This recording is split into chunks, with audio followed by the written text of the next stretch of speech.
बच्चों, कैसे हैं आप लोग? बढ़िया। बढ़िया रहिए, स्वस्थ रहिए, सुरक्षित रहिए और घर पे रहिए, पढ़ते रहिए। ठीक। तो बच्चों, अभी तक हमने आपको क्या पढ़ाया? व्याकरण मसला से हमने कितने लेसन करा दिए? 2 लेसन करा दिए ना। अब हम पढ़ाने जा रहे हैं आपकी बसंत पुस्तक से। आज बसंत पुस्तक से भी हमारे 2 लेसन कंप्लीट हो चुके थे।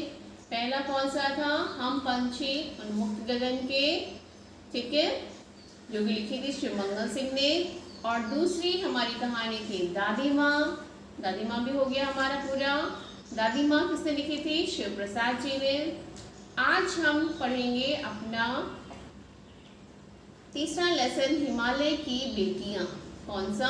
हिमालय की बेटियां, जो किसने लिखा है? नागार्जुन जी ने लिखा है, हिमालय की बेटियां। ठीक है, ये एक निबंध है जो कि नागार्जुन जी ने लिखा है। तो बच्चों, जैसा कि इसमें लिखा है हिमालय की बेटियां, ठीक है, तो इसको पढ़ते ही, इसका शीर्षक पढ़ते ही हमें समझ में आ जाता है कि हिमालय को यहाँ पर एक पिता के रूप में दर्शाया गया है। और बेटियां, उनकी बेटियां कौन हुई? अगर हिमालय पिता है तो उनकी बेटियां भी कौन होंगी? नदियां। तो हिमालय को पिता के रूप में दर्शाया गया है और बेटियों के रूप में नदियों को बेटियों के रूप में दर्शाया गया है। तो यहाँ पर प्रकृति का मानवीकरण किया गया है, प्रकृति को मनुष्य की तरह दिखाया गया है। प्रकृति का यहाँ पर मानवीकरण किया गया है। ठीक है, लेखक कौन है? नागार्जुन जी ने हिमालय को बेटी, प्रेमिका और बहन, इसके साथ ही साथ लोक माता का दर्जा दिया है। ठीक है, वैसे भी हम नदियों को क्या बोलते हैं? माँ के रूप में देखते हैं। ठीक है, तो उन्होंने आज अपने इस निबंध के माध्यम से क्या किया है? बेटियों को, नदियों को बेटियां, बहन, माँ और प्रेमिका का दर्जा दिया। ठीक है, जब लेखक ने समतल में नदियों को बहते देखा, जैसे समतल में यहाँ पर जैसे आप देखते हो नदी का, तो नदी का रूप बड़ा शांत होता है, बहुत ही शांत होता है। लेकिन जब अगर यही नदियों का रूप आप हिमालय पर देखते हो तो क्या होता है कि नदियाँ आपको बहुत ही प्रफुल्लित और बहुत उछाल वाली नदी आपको दिखाई देंगी। ठीक है, तो लेखक ने कभी नहीं देखा था हिमालय की नदियों को बहते हुए। उन्होंने हमेशा समतल पर बहती हुई नदियाँ देखी थी जो बहुत ही शांत रहती थी। लेकिन जब उन्होंने हिमालय पर बहती हुई नदियों का रूप देखा तो वो बहुत ही प्रसन्न होते हैं और इसी के बारे में वो चर्चा करते हैं कि हिमालय की बेटियां को अगर देखना है, नदियों को अगर देखना है, तो हिमालय पर जाके देखिए, जहाँ पे वो अपने रूप में आते, अपने वास्तविक रूप में आते, अपने यथार्थ चित्रण उनका होता है वहाँ पे। ठीक है, तो इसी पे आधारित है आज का निबंध। तो चलिए हम आप पढ़ते हैं अपना लेसन। आइए, आज हम पढ़ेंगे अपना अध्याय 3, हिमालय की बेटियाँ। अभी तक मैंने उन्हें दूर से देखा था। बड़ी गंभीर, शांत, अपने आप में खोई हुई लगती थी। संभ्रांत महिला की भांति वे प्रतीत होती थी। संभ्रांत माने होता है सभ्य, कुलीन या अच्छे कुल का। उनके प्रति मेरे दिल में आदर और श्रद्धा के भाव थे। माँ और दादी, मौसी, मामी की गोद की तरह उनकी धारा में डुबकियाँ लगाया करता। परंतु इस बार जब मैं हिमालय के कंधे पर चढ़ा तो वे कुछ और रूप में सामने थी। मैं हैरान आश्चर्यचकित था कि यही दुबली पतली गंगा, यही यमुना, यही सतलुज समतल मैदानों में उतरकर विशाल कैसे हो जाती हैं। इनका उछलना और कूदना, खिलखिलाकर लगातार हंसते जाना, इनकी यह भावभंगी मतलब हरा भरा हाव भाव, इनका यह उल्लास मतलब उमंग या खुशी कहाँ गायब हो जाता है मैदान में जाकर। ठीक है बच्चों, तो इस पाठ में लेखक ने हिमालय से निकलने वाली नदियों का वर्णन किया है। लेखक ने इन नदियों को हिमालय की बेटियां कहा है, अर्थात लेखक ने नदियों का मानवीकरण किया। जैसा कि अभी हमने आपको बताया, लेखक जब हिमालय की यात्रा पर जाता है तो वहाँ से निकलने वाली जितनी भी नदियाँ हैं उनका रूप बहुत ही सुंदर लगता है। कहता है कि जब वो इन नदियों के मैदानी भागों में देखता है तो वह नदियाँ बहुत ही शांत और गंभीर, किसी शिष्ट महिला, सम्राट महिला मतलब किसी शिष्ट महिला की भांति दिखाई देती हैं। और महिला की तरह दिखाई देती हैं। कहाँ पर? समतल मैदानों में सिस्टर महिला दिखाई देती है। लेकिन पहाड़ों पर जब उन्होंने कहाँ पर देखा? जब वो हिमालय की कंधे पे चढ़ा, यानी कि जब वो हिमालय पर पहुंचा, इन्होंने जब पहाड़ों पर देखा नदियों का रूप, तो पहाड़ों पर नदियों का रूप कैसा था? वहाँ पे ये नदियाँ दुबली पतली और उछलती कूदती हंसती रहती थी। ठीक है।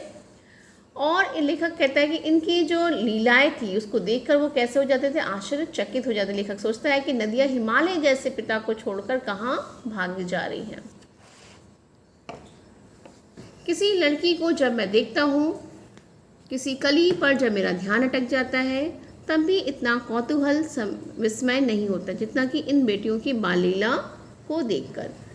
कहने का मतलब है कि लेखक कहता है कि जब इनकी बाल लीला को देखकर मैं बहुत ही हैरान हो जाता हूँ। और हिमालय की बेटियाँ, यानी कि हिमालय की बेटियाँ कौन है? नदी। और नदियों के पिता कौन है फिर? हिमालय। नदियाँ हिमालय जैसे पिता को छोड़कर कहाँ भाग जा रही? जब वो उनको बहते हुए देखते हैं नदियों को, तो उन्हें ऐसा लगता है कि जो बेटियां हैं, इनकी नदियाँ बेटियां जो हैं, वो क्यों अपने पिता को छोड़कर भागे जा रही? इनका पिता हिमालय इनके लिए कितना परेशान होता होगा, लेकिन उसका उत्तर कोई नहीं बता सकता।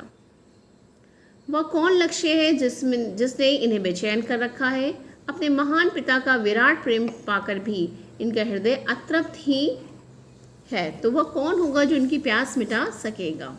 कहने का अर्थ है वो कौन लक्ष्य है? लक्ष्य मतलब उद्देश्य है। लक्ष्य का अर्थ क्या होता है? उद्देश्य है जिसने इन्हें बेचैन मतलब परेशान कर रखा है। बेचैन मतलब परेशान कर रखा है। अपने महान पिता का विराट प्रेम पाकर भी इनका हृदय अतृप्त ही है। तो वो कौन होगा जो इनकी प्यास मिटा सकेगा? अर्थात अपने महान पिता यानी कि हिमालय। विराट मतलब क्या होता है बच्चों? विशाल। विशाल प्रेम मतलब प्यार पाकर भी अगर इनका हृदय अतृप्त मतलब प्यासा ही है, तो कौन है जो उनकी प्यास को मिटा सकेगा? मतलब उनको इतना जो प्रेम उनके पिता दे रहे हैं, उसका प्रेम को अगर ठुकरा के ये बही चली जा रही है, भागी चली जा रही है, तो फिर कौन होगा जो इनको इतना अधिक प्रेम दे सकेगा? बर्फ़ जली नंगी पहाड़ियाँ, छोटे छोटे पौधों से भरी घाटियाँ, बंधुर आदित्यकाएँ। बंधुर आदित्यकाएँ मतलब होता है पहाड़ के ऊपर की समतल भूमि, और बंधुर माने होता है बच्चों मुकुट या ऊंचा नीचा। ठीक है। मुकुट के समान जो पहाड़ के ऊपर की समतल भूमि है। सरसब्ज मतलब हरी भरी उपत्यकाएं हैं। उपत्यकाएं का मतलब होता है बच्चों पहाड़ के पास की भूमि, तराई वाली। ठीक है।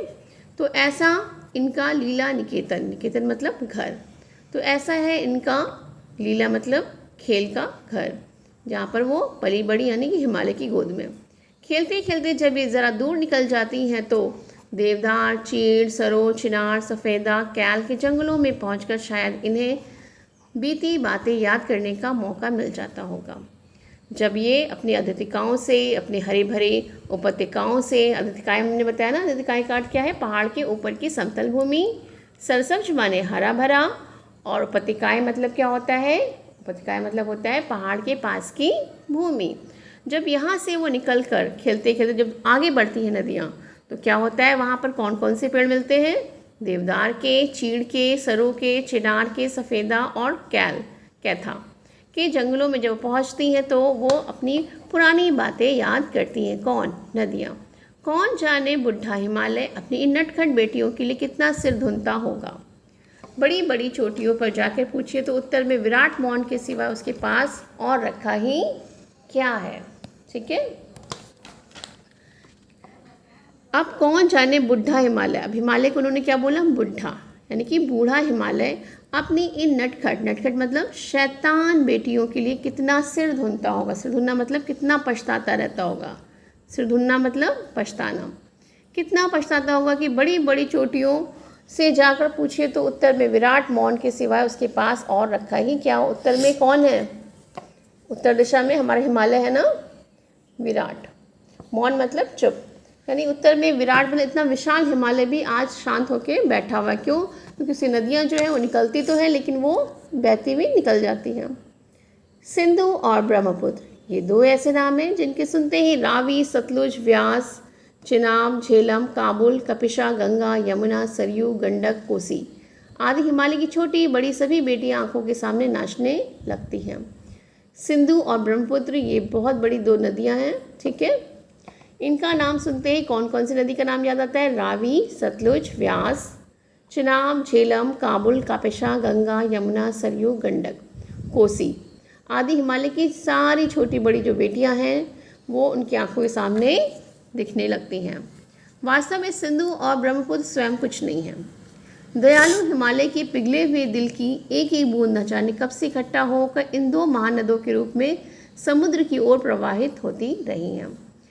देखा कहता है कि वास्तव में सिंधु और ब्रह्मपुत्र का अपना कोई स्वरूप नहीं है, ये हिमालय के दिल से निकली हुई एक एक बूंद से बनी हुई हैं, ठीक है, और तभी ये कि महानदियों के रूप में ये चर्चित हुई हैं, ठीक है। समुद्र की ओर प्रवाहित और समुद्र में मिल जाती हैं। कितना सौभाग्यशाली है वह समुद्र जिसे पर्वत राज हिमालय की इन दो बेटियों का हाथ पकड़ने का श्रेय मिला। आगे लेखक कहता है कि समुद्र कितना भाग्यशाली है जिसमें आके ये दोनों नदियाँ कौन कौन, सिंधु और ब्रह्मपुत्र जाकर मिलती हैं। अर्थात उन्होंने समुद्र को समुद्र को पर्वतराज हिमालय का क्या माना? दामाद, ठीक है। यहाँ पर वो कहना चाहते हैं कि समुद्र जो है वो इन दोनों का पति है। किसका? सिंधु और ब्रह्मपुत्र का, ठीक है, जिसने इन दोनों का हाथ पकड़ा, इन दो बेटियों का हाथ पकड़ने का श्रेय मिला। हाथ कौन पकड़ता है? पति पकड़ता है ना। तो उन्होंने समुद्र को पति दामाद की उपाधि दी, ठीक है। जिन्होंने मैदानों में ही इन नदियों को देखा होगा उनके ख्याल में शायद ही ये बात आ सके कि बूढ़े हिमालय की गोद में बच्चियां बनकर ये कैसे खेला करती हैं, ठीक है। जैसे कि हम लोगों ने मैदानों में ही नदियों को बहते देखा है, तो वहाँ पे इनका स्वरूप कैसा होता है? शांत होता है, सीधा होता है, सरल होता है, गंभीर होता है। लेकिन जब हम इनको देखते हैं कहाँ पर? हिमालय की गोद में, तो इनका एक अलग ही रूप सामने आता है। इनका उछलना, इनका कूदना, इनका जोर जोर से तरंगे मारना, ये बहुत ही सुंदर लगता है दृश्य। माँ बाप की गोद में नंग धड़ंग होकर खेलने वाली इन बालिकाओं का रूप पहाड़ी आदमियों के लिए आकर्षक भले ना हो, लेकिन मुझे तो ऐसा लुभावना प्रतीत हुआ वह रूप कि हिमालय को ससुर और समुद्र को उसका दामाद कहने में कुछ भी झिझक नहीं होती। यहाँ पर लेखक कहता है कि जब उसने हिमालय पर जाके नदियों को बहते हुए देखा तो उन्होंने क्या देखा? जैसे बच्चे होते हैं वो कैसे भी अपने माँ बाप के साथ खेलते रहते हैं, वैसे ही ये नदियाँ भी अपने माँ बाप के साथ खेल रही हैं। और पहाड़ी आदमी मतलब जो वहाँ पे हमेशा रहते हैं, उनके लिए वो चीज़ आकर्षक, मतलब आकर्षक का अर्थ होता है बच्चों सुंदर, मन को लुभाने वाला, भले ही ना लगे। लेकिन यहाँ पर उन्होंने क्या कहा? हिमालय को ससुर और समुद्र को दामाद कहा दिया, कि वो दी उपाधि दी। और कहते हैं इसमें मुझे जरा सी भी झिझक महसूस नहीं होती है। झिझक मतलब जरा सा भी मुझे कोई भी अफसोस या झिझक कहने में कोई भी आपत्ति नहीं होती है। कालिदास के विरही यक्ष ने अपने मेघदूत से कहा था, वेत्रवती को प्रेम का प्रदान देते जाना, तुम्हारी वह प्रेयसी तुम्हें पाकर अवश्य ही प्रसन्न होगी। कालिदास एक बहुत महान कवि थे संस्कृत के। उन्होंने अपनी रचना मेघदूतम में एक विरही यक्ष के बारे में वर्णन किया था, जिसमें वेत्रवती नदी का उन्होंने वर्णन किया है, ठीक है। उसमें प्रेम का प्रतिदान देते जाना, उसमें उन्होंने मेघदूत में कहा था कि प्रेम का प्रतिदान देते जाना, तुम्हारी वह प्रेयसी मतलब प्रेमिका, ठीक है, प्रेमिका तुम्हें पाकर अवश्य प्रसन्न होगी। यह बात इन चंचल नदियों को देखकर मुझे अचानक याद आ गई, और इस संसार की शायद उस महाकवि को भी नदियों का सचेतन रूपक पसंद था। इन नदियों को देखकर जो कवि थे कालिदास, उनको उनका रूपक मतलब उसका सचेतन रूप का वर्णन करना पसंद था। दरअसल कोई नदियों को पहाड़ी घाटियों, समतल आंगन के मैदानों में जुदा जुदा शक्लों में देखेगा, वो इसी नतीजे पर पहुंचेगा। अर्थात लेखक कहना चाहता है कि जुदा जुदा मतलब अलग अलग, यानी कि समतल मैदानों में अलग और पहाड़ी मैदानों में, पहाड़ी इलाकों में अलग। जो नदियों का रूप देखेगा तो उसके अंदर भी यही भावना आएगी कि समतल में नदियों का रूप कितना शांत गंभीर होता है, और पहाड़ी में कितना तेज होता है इनका रूप, और कितना उछाल वाला, कितने तरंगों से, कितना उमंगों से जुड़ा होता है। काका कालेलकर ने नदियों को लोकमाता कहा है। काका कालेलकर भी एक बहुत प्रसिद्ध लेखक है। उन्होंने नदियों को क्या बोला? लोकमाता कहा। ठीक है, किंतु माता बनने से पहले यदि हम इन्हें बेटियों के रूप में देख लें तो क्या हर्ज है? ठीक है, आगे उन्होंने लेखक ने कहा, नागार्जुन जी ने, कि अगर माता बनने से पहले हम इनको बेटियों के रूप में देखें तो क्या हर्ज है? हर्ज का मतलब इसमें क्या बुराई है? और थोड़ा आगे चलिए, इन्हें में अगर हम प्रेयसी की भावना करें तो कैसा रहेगा? और बेटी से आगे हम बढ़ते हैं तो इनको अगर हम प्रेमिका के रूप में देखें तो इसमें भी कोई आपत्ति नहीं है। ममता का एक और भी धागा है जिसे हम इनके साथ जोड़ सकते हैं। बहन का स्थान कितने कवियों ने इन नदियों को दिया है? ममता का धागा किससे जुड़ा है? बहन से भी जुड़ा है। तो इन्होंने नदियों को एक बहन के रूप में भी माना है। एक दिन मेरी भी ऐसी भावना हुई थी, तो तिब्बत की बात है, मन उछड़ गया था, तबीयत ढीली थी, सतलज के किसी स्थान पर जाकर बैठ गया। दोपहर का समय था, पैर लटका दिए पानी में, थोड़ी ही देर में प्रगतिशील जल ने असर डाला, तन और मन ताज़ा हो गया, तो लगा मैं गुनगुनाने लगा। एक दिन की बात है, लेखक कहता है कि एक दिन उसका मन उदास था और तबीयत भी कुछ सही नहीं थी, तो उसको क्या लगा, उसने क्या किया, सतलज के किनारे जाके बैठ गया। दोपहर का समय था और पानी में पैर लटका के वो थोड़ी देर बैठा। उतने में ही पानी की जो लहरें थीं वो उनके पास उनके पैरों को छुई और उनका मन कैसा हो गया? प्रसन्न हो गया, तन और मन ताज़ा हो गया। जब आप नदियों के पास बैठते हो, नदियों का पानी जब आपको स्पर्श करता है तो उस समय आप भी एक खुशी का अनुभव करते हैं, एक सुख का अनुभव करते हैं। वैसे ही लेखक ने भी अनुभव किया और उसका मन कैसा हो गया? प्रसन्न हो गया और वो फिर से गुनगुनाने लगा। ठीक है, तो यहाँ पे जो लेखक हैं उन्होंने हिमालय को एक बेटियाँ माना और पूरा उन्होंने नदियों का और हिमालय पूरी प्राकृतिक रचना का मानवीकरण किया, यानी पूरी प्रकृति को उन्होंने मनुष्य की तरह दर्शाया, जिसमें हिमालय को पिता, बेटियों को नदियों को बेटियाँ, समुद्र को दामाद का मानवीकरण किया है। ठीक है, आज का हमारा ये अध्याय खत्म होता है। अब हम आते हैं अपने प्रश्न और अभ्यास पे। तो हमारा पहला प्रश्न है लेख से। ठीक है, नदियों को माँ मानने की परंपरा हमारे यहाँ काफ़ी पुरानी है, लेकिन लेखक नागार्जुन उन्हें और किन रूपों में देखते हैं। ठीक है, नदियों को हम माँ बोलते हैं, ये तो आपको सभी को पता है कि हम नदियों को जैसे गंगा माँ, सरयू माँ बोलते हैं ना, यमुना माँ, और हम इनकी आरती भी उतारते हैं, आपने देखा ही होगा। लेकिन यहाँ पर लेखक ने, नागार्जुन ने उन्हें किन और रूपों में देखा है? अपनी बहन के रूप में देखा, प्रेयसी यानी प्रेमिका के रूप में देखा, और किसके रूप में देखा उन्होंने? बहन, प्रेमिका और बेटियों के रूप में देखा। ठीक है, सिंधु और ब्रह्मपुत्र की क्या विशेषताएं बताई गई हैं? प्रश्न नंबर 2, सिंधु और ब्रह्मपुत्र की क्या विशेषता बताई गई है? सबसे पहली विशेषता तो उन्होंने ये बताई बच्चों कि इनमें ही सारी नदियों का संगम होता है। ये दो नदियाँ क्या है? महानदियों का रूप है। महानद बोला गया था इसमें कि सिंधु और ब्रह्मपुत्र दोनों जो है महानदियाँ हैं और इनमें ही सारी नदियों का क्या होता है? संगम होता है। ठीक है, इनका रूप कैसा है? बहुत ही विशाल और विराट है। कैसा है? विशाल और विराट है। और तीसरी विशेषता क्या है कि इन दोनों नदियों का हाथ थामने के लिए समुद्र भी अपने को सौभाग्यशाली मानता है। ठीक है, इन दोनों का हाथ थामने के लिए समुद्र क्या है? वो अपने को सौभाग्यशाली मानता है। तभी तो लेखक ने समुद्र को किसकी अवार्ड दी थी? दामाद की दी थी। ठीक है, उपाधि। प्रश्न नंबर 3, काका कालेलकर ने नदियों को लोकमाता क्यों कहा है? लोकमाता मतलब संसार की माता। काका कालेलकर ने नदियों को संसार की माता, नदियों को क्यों कहा?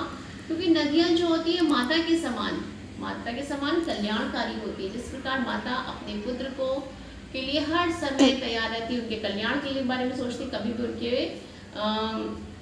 उनके विषय में गलत नहीं सोचती है और ना ही उनकी कभी भी बुराई के बारे में या अपने बच्चों की हमेशा वो कल्याण के बारे में ही सोचती है। ठीक है, उसी प्रकार जो नदियाँ होती हैं वो क्या कौन कौन से कार्य करती हैं? वो भरण पोषण का कार्य करती है नदियाँ। ठीक है, खेती जो होती है, किसान जो खेती करते हैं तो उसमें जो सिंचाई होती है उसमें नदियों का बहुत महत्वपूर्ण स्थान होता है। ठीक है, कल्याण का पहला तो कल्याणकारी है, एक संतान की तरह वो कल्याण करती है। दूसरा वो भरण पोषण का कार्य करती है नदियाँ। ठीक है। और इसके साथ ही वो भूमि की उर्वर शक्ति को बढ़ाती हैं नदियाँ। भूमि की उर्वर शक्ति कौन बढ़ाता है? नदियाँ बढ़ाती है। लेकिन मानव क्या करता है? मानव प्रदूषण करके नदियों को दूषित कर देता है, दूषित करता है ना। फिर भी वो उनको, मानव को साथ ही साथ मनुष्य ने तो उनके साथ कल्याण मतलब बहुत ही बुरा किया नदियों के साथ, इतना प्रदूषित किया, जल प्रदूषण भी कर दिया नदियों में। लेकिन जो नदियाँ हैं वो आज भी हमारे लिए कैसी है? कल्याणकारी, एक माता के समान वो कल्याणकारी है। ठीक है। प्रश्न नंबर 4, हिमालय की यात्रा में लेखक ने किन किन की प्रशंसा की, यानी किन किन की तारीफ की उन्होंने? तो हिमालय की यात्रा में लेखक ने हिमालय की अनुपम छटा का वर्णन किया सबसे पहले तो। ठीक है। उसके बाद उन्होंने नदियों की अटखेलियों यानी नदियों की शरारत, उनका नटखटपन दिखाया। ठीक है। इसके बाद उन्होंने बर्फ से ढकी पहाड़ियों का वर्णन किया। उसके बाद उन्होंने पेड़ पौधों से भरी घाटियों का वर्णन किया। और इसके बाद उन्होंने कौन कौन से जंगल के बारे में बताया? किस किस का जंगल था? हम बताते हैं आपको। देवदार, चीड़, सरो, चिनार, सफेदा, कैल के जंगलों का वर्णन किया। ठीक है। और हरी भरी घाटियों की प्रशंसा की है। ठीक है। अब प्रश्न है, यह लेख 1947 में लिखा गया था, तब से हिमालय से निकलने वाली नदियों में क्या क्या बदलाव आए हैं? ठीक है। तो हिमालय से निकलने वाली नदियां अब अपनी पवित्रता और अपना मूल रूप जो है, जिनका मूल रूप है, वो प्रदूषण के कारण क्या कर चुकी हैं? हो चुकी हैं। उनकी पवित्रता जो है और जिनका मूल रूप था वो क्या है? अपने प्रदूषण के कारण वो हो चुकी हैं। ठीक है। नेक्स्ट क्वेश्चन, अपने संस्कृत शिक्षक से पूछिए कि कालिदास ने हिमालय को देवात्मा क्यों कहा है? क्यों कहा है? क्योंकि हिमालय में देवताओं का वास होता है और हिमालय में देवताओं का वास होने के कारण उन्होंने हिमालय को देवात्मा कहा है। अब आती है भाषा की बात। भाषा की बात में आई प्रश्न नंबर 3 पर। पिछली कक्षा में आप विशेषण और उसके भेदों से परिचय प्राप्त कर चुके हैं। नीचे दिए गए विशेषण और विशेषण में से संज्ञा का मिलान कीजिए। ठीक है। तो एक तरफ दिया गया विशेषण और एक तरफ दिया गया विशेष्य। हमको विशेषण को विशेष्य से मिलाना है। तो संभ्रांत, संभ्रांत क्या होगा? संभ्रांत महिला। ठीक है। चंचल नदियाँ, समतल आंगन, घना जंगल और मूसलाधार वर्षा। ठीक है। प्रश्न नंबर 4, द्वंद्व समास के दोनों पद प्रधान होते हैं। इस समास में और शब्द का लोप हो जाता है, जैसे राजा रानी द्वंद्व समास है, जिसका अर्थ है राजा और रानी। पाठ में कई स्थानों पर द्वंद्व समासों का प्रयोग किया गया है। इन्हें खोजकर वर्णमाला क्रम शब्दकोश शैली में लिखिए। ठीक है। तो सबसे पहले हमारा आता है छोटी बड़ी, यानी कि छोटी और बड़ी। दुबली पतली, दुबली और पतली, जो कि आपके अध्याय में दिया गया है। भाव भंगी, यानी हाव भाव। ठीक है। नेक्स्ट है आपका, नदी को उल्टा लिखने से दीन होता है। न दी, और दी दूसरा वर्ड क्या है? दी न दीन। नदी को उल्टा लिखने से दीन होता है, जिसका अर्थ होता है गरीब। दीन का अर्थ क्या होता है? गरीब। आप भी 5 ऐसे शब्द लिखिए जिसे उल्टा लिखने पर सार्थक शब्द बन जाए, मतलब उसका कोई अर्थ निकले। ठीक है। ऐसा कोई शब्द ना बने जिसमें कोई शब्द उसका अर्थ ही ना निकले। प्रत्येक शब्द के आगे संज्ञा का नाम भी लिखिए। जैसे उन्होंने उदाहरण दिया है नदी, नदी का उल्टा क्या हुआ? दीन। दीन का मतलब होता है गरीब। गरीब हमारा भाववाचक संज्ञा है। तो ऐसे ही हमको 5 शब्द लिखते हैं। जैसे पहला हमने लिया राम, राम का उल्टा क्या हुआ? मरा। ठीक है। मरना, मरा मतलब मरना। संज्ञा कौन सी हुई? भाववाचक संज्ञा हुई। ठीक है। फिर है राही, राही का उल्टा क्या हुआ? हीरा, और हीरा कौन सी संज्ञा हुई आपकी? द्रव्यवाचक संज्ञा। ठीक है। तीसरा धारा, धारा का उल्टा क्या हुआ? राधा, राधा आपकी कौन सी संज्ञा हुई? व्यक्तिवाचक संज्ञा हुई। ठीक है। नेक्स्ट आता है नामी, नामी मतलब नामी गिरामी यानी नाम से प्रसिद्ध, नामी। और नामी का उल्टा हुआ मीना, मीना का यानी मीना एक लड़की का नाम है यानी व्यक्तिवाचक संज्ञा। ठीक है। प्रश्न नंबर 6, समय के साथ भाषा बदलती है, शब्द बदलते हैं और उसके रूप बदलते हैं। जैसे बेतवा नदी का नाम दूसरा रूप वेत्रवती है, पहले हम वेत्रवती बोलते थे, आज उसका नाम क्या है, बेतवा। नीचे दिए हुए शब्दों में से ढूंढकर इन नामों के अन्य रूप लिखिए। तो पहला दिया है इन्होंने सतलुज। सतलुज का पुराना नाम क्या है, सतलुज का पुराना नाम है शतद्रुम, शतद्रुम। दूसरा है झेलम, झेलम का पुराना नाम है वितस्ता, वितस्ता। तीसरा अजमेर, अजमेर का पुराना नाम है अजयमेरु, अजयमेरु। चौथा दिया है रोपड़, रोपड़ का पुराना नाम है रूपपुर। पांचवा चिनाब, और चिनाब का पुराना नाम क्या है, विपाशा। बनारस, बनारस का पुराना नाम है वाराणसी। ठीक है। तो आज हम बच्चों यहीं तक कराते हैं आपका काम, और ये आपकी कॉपी में बहुत ही अच्छे से पूरा हो जाना चाहिए। हिंदी फर्स्ट कॉपी में हिमालय की बेटियां। ठीक है। और जिसको नहीं समझ में आया वो डाउट क्लास में हमसे पूछ लेगा। ठीक है। फिर मिलते हैं हम आपसे अपनी नेक्स्ट क्लास में, तब तक के लिए बाय बाय।